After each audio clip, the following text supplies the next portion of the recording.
So, most folks will tell you you have to cut hay if you're farming every year. But what if I told you that's not quite so, and you can save money by not cutting hay?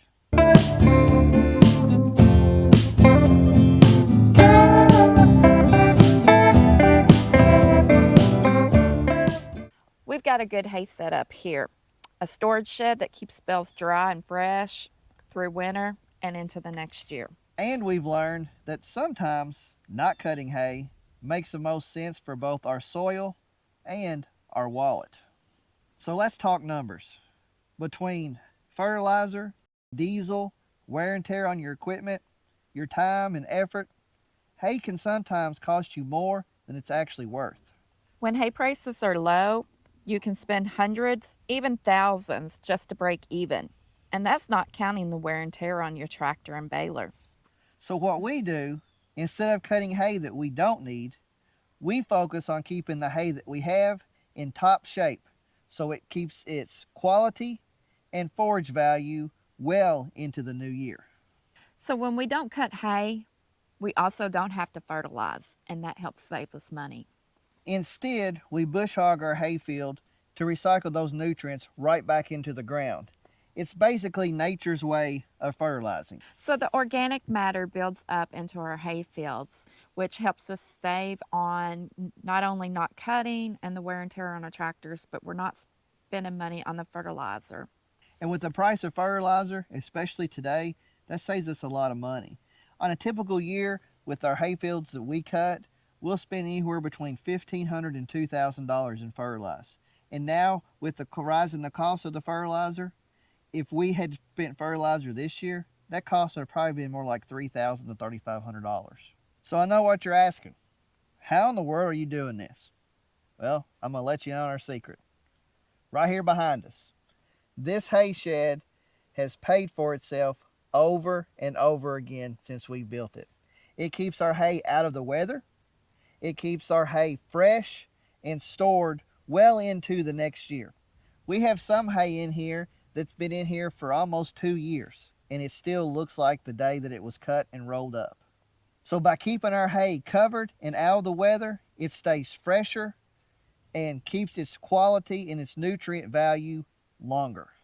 We can stretch our hay from the previous season through winter without worrying about spoilage, which means we don't have to cut hay every single year and we can still feed our animals good quality forage. So not cutting hay every year doesn't just save us time and money, it saves us stress too.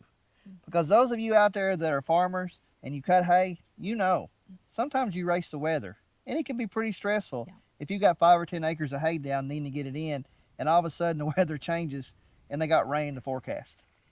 So it lets us focus on what matters, which is caring for our animals and our land for the long haul. Yeah.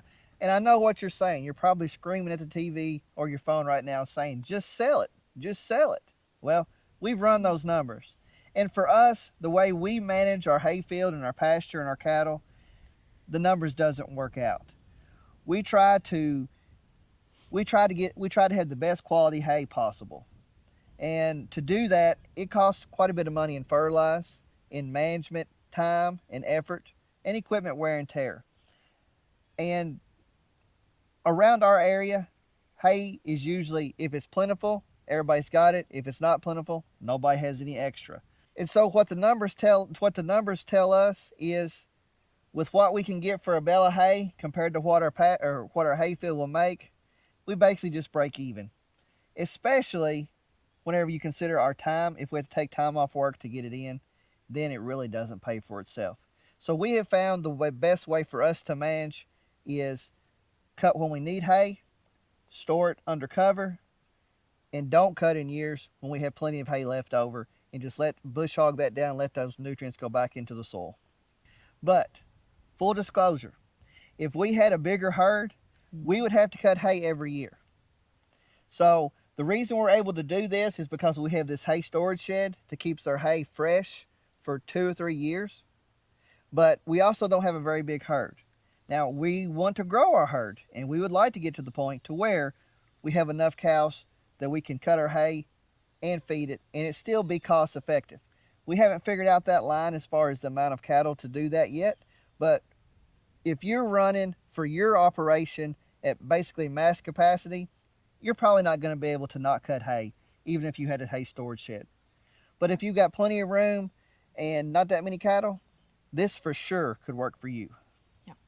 So if you've maybe been thinking about skipping cutting hay, perhaps this gives you a reason to try it. Yeah.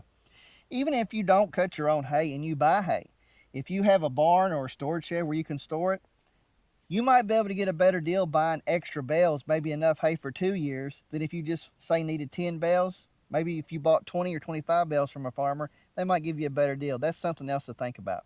Yeah. Guys, listen, we really appreciate y'all watching this video.